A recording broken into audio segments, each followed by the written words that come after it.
أنت قادر. نعم والله، أنت قادر. أنت قادر على طاعة الله، وأنت قاعد على ترك معصية الله. من دروس شهر رمضان أننا نتعلم بالبرهان أننا قادرون على أن نطيع الله سبحانه وتعالى.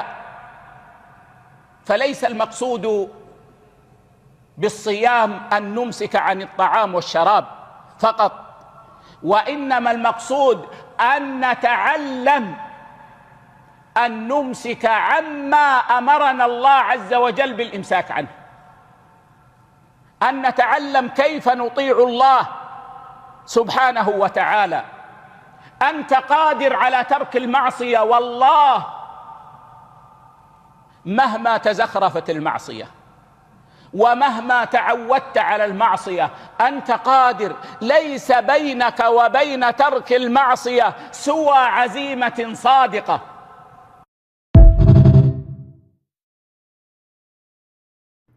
Assalamu alaikum rahmatullahi wa barakatuh. Hope you're doing well. So this sheikh has given me and all of us, now that you're watching it, an excellent reminder about, what Ramadan can help us do. And what I wrote here in my notes is that he mentions you're capable of leaving sin.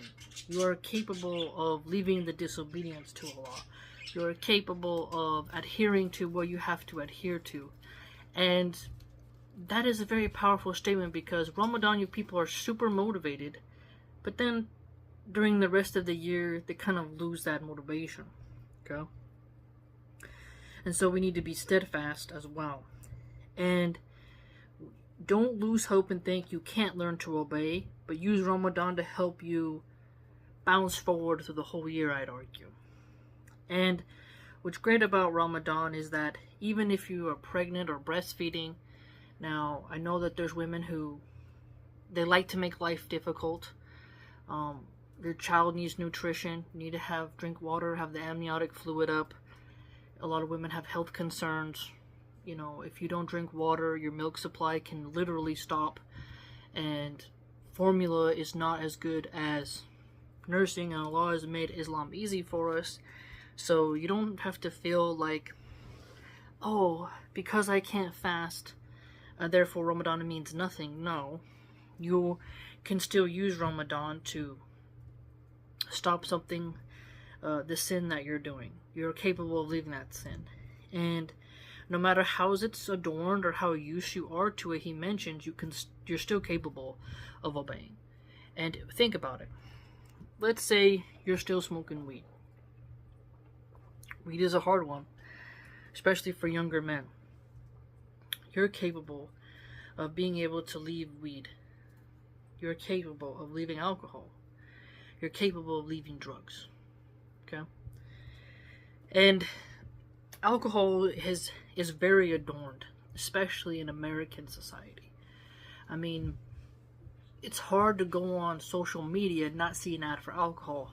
It's fascinating seeing how you'll be censored for very mild political takes, but alcohol companies are free to give you that devil's piss water. It's odd to me.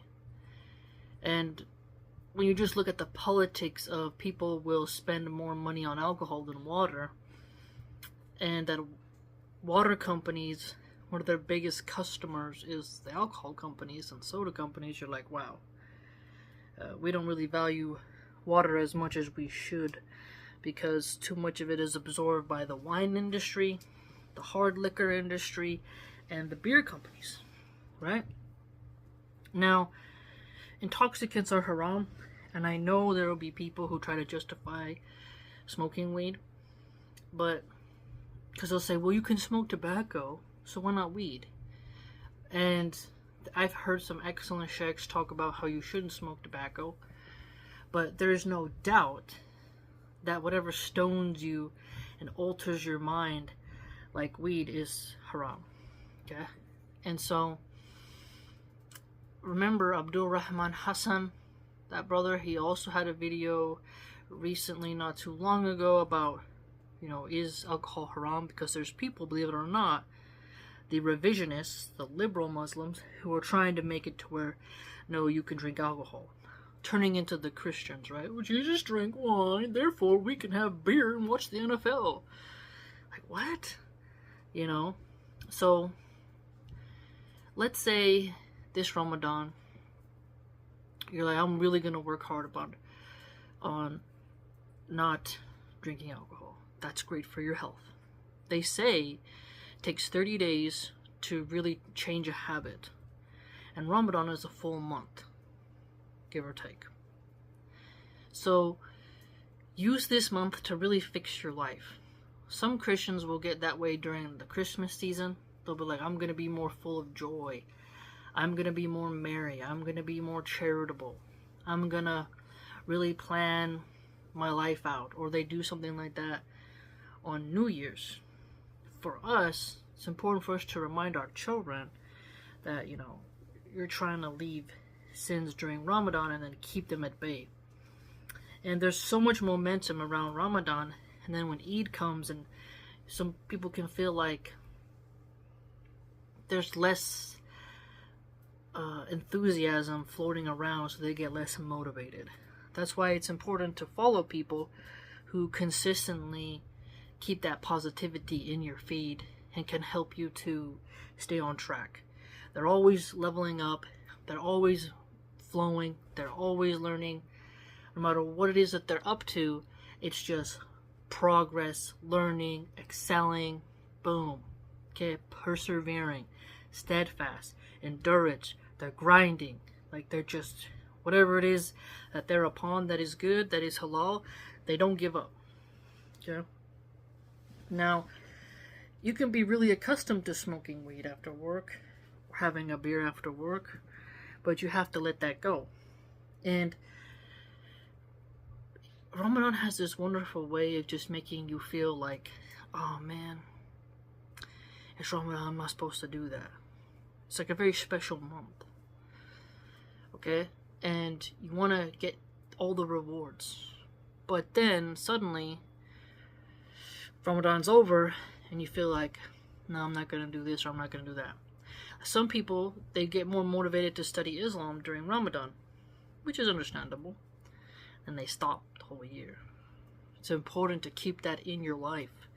And you can do that by following people who also care about learning the religion. And the more you surround yourself with Islamic content, the easier it is for you to refrain from the disobedience of Allah.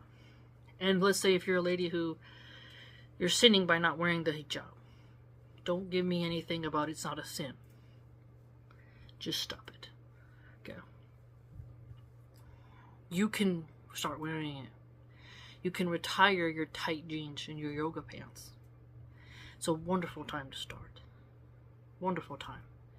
And Ramadan will come even more special to you because you'll remember that the Ramadan of 2025, you got rid of all your yoga pants.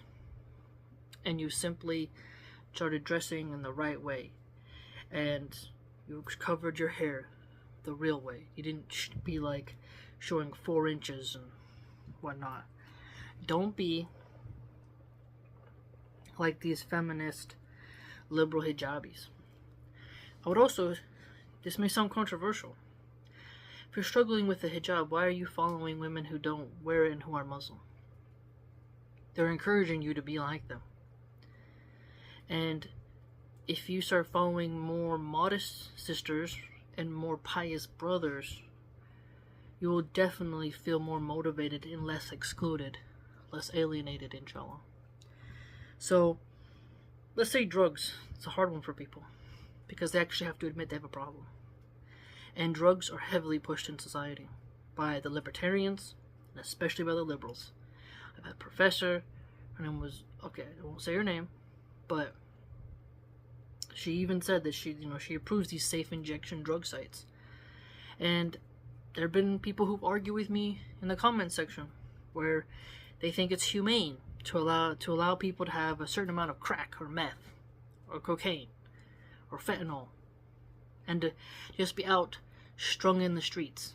And I want you to, maybe I'll include, maybe I won't, the picture of the heroin addict who's absolutely filthy, who just keeps injecting himself on the street.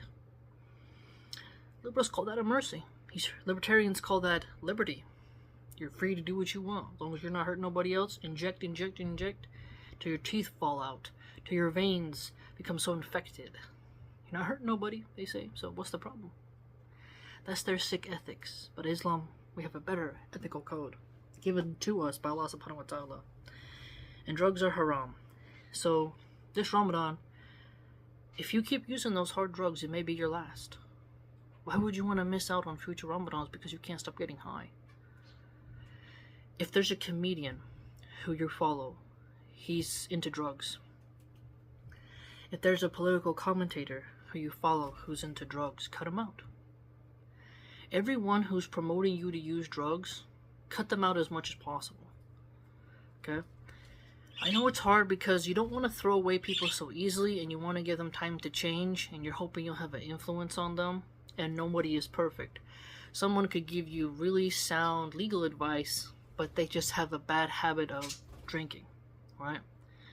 And so you could have the argument of take the good and leave the bad, and have a bit of mercy towards people, but it's important that you look at your own weaknesses and say, if I'm struggling with alcohol, it's not the best to be around people who drink.